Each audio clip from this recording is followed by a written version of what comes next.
Jeg vil i dag fortælle lidt om, hvad der sker med kinetisk og potentiel og termisk energi, når man bruger den her skater, når man sætter ham i gang.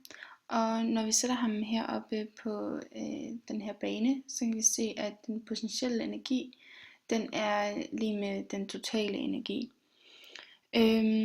Lige så snart han begynder at køre, ændres den potentielle energi til kinetisk energi. Det kan vi se ved, at den potentielle energi, når han kører nedad, så falder den potentielle energi, mens den kinetiske energi stiger, og omvendt, når han kører opad, stiger den potentielle energi, og den kinetiske energi falder.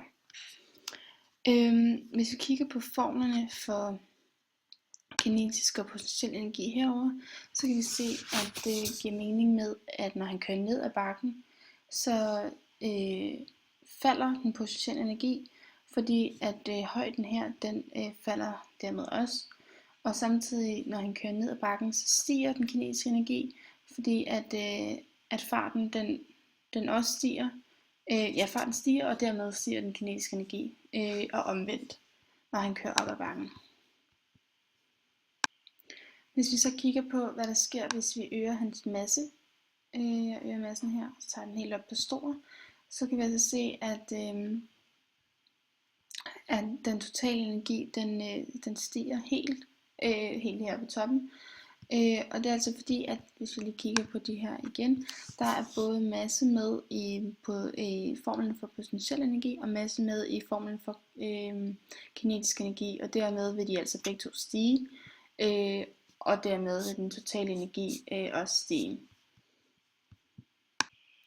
Hvis vi lige prøver at ændre den tilbage, den her masse, så tager vi den her skater her, og sætter ham herud i luften.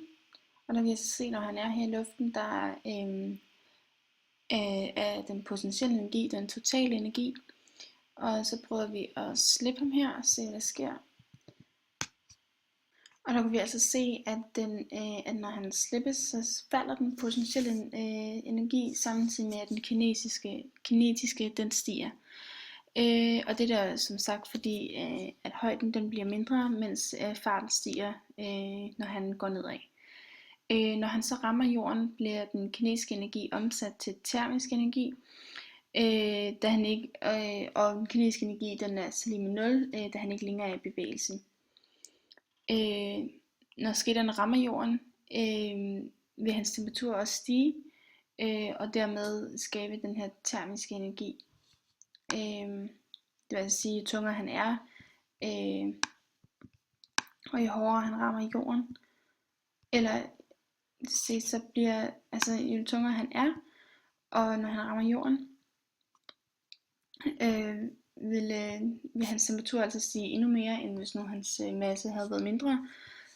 Så derfor bliver den termiske energi her større. Og jo højere op han kommer, det vil sige jo mere fart han kan få på, jo mere varme bliver der også skabt, da den her kinetiske energi omdannes til termisk energi.